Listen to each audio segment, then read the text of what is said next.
wixii halkan 8 bisha cadaado lagu gaaray wax cad ma ahan cid damaanad ka aana lama hayo marka waxay u muuqataa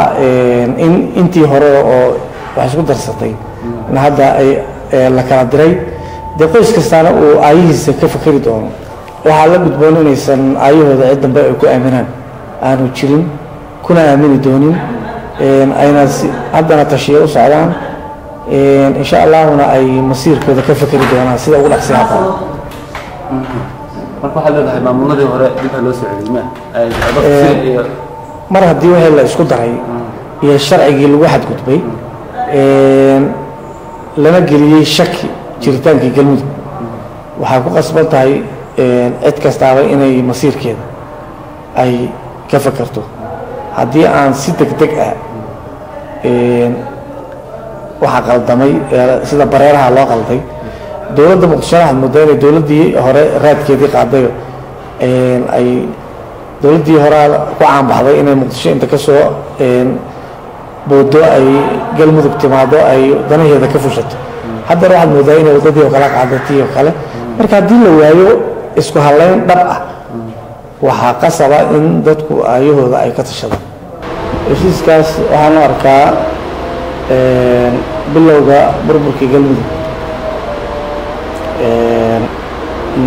mana u arko heshiiskaas in dariiq saxa loo maray sidaas darteed waxaan anoo aaminsanahay in burburkii galmudug bilowgiisii uu ahaa si cadna loo baalmaray dariiqii saxda ahaa ee galmudug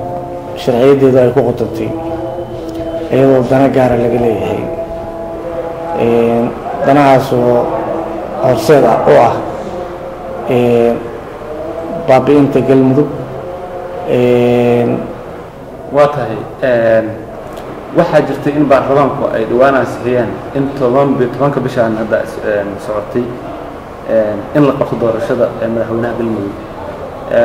heshiiska maanta dhaweyd halkan lagu kala saxiixdana wuxuu ahaa heshiis arrintaa burinaya oo go-aanka baarlamaanku ay gacanta u taageen burinaya marka awooddii baarlamaanka galmudug lahaa maxay u dhibi kartaa arrintaas baarlamaanku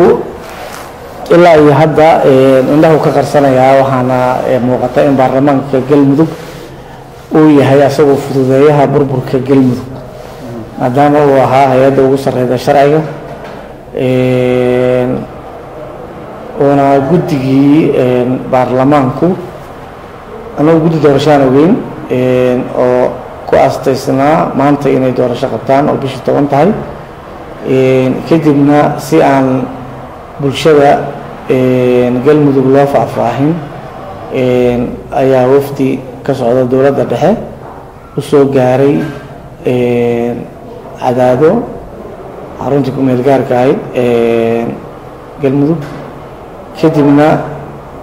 waxaa la filayay in si ballaaran oo qoto dheer wafdigaas ujeeddada socodkiisa iyo waxa uu kala hadli doono galmudug in loo soo bandhigo laakiin waxaanu ka war helnay markuu soo gaaray cadaado dhowr saacadood kadib la yiri 21 casho ayaa dib loo dhigay oo aan damaanad qaad lahayn oo aan qorshe cad lahayn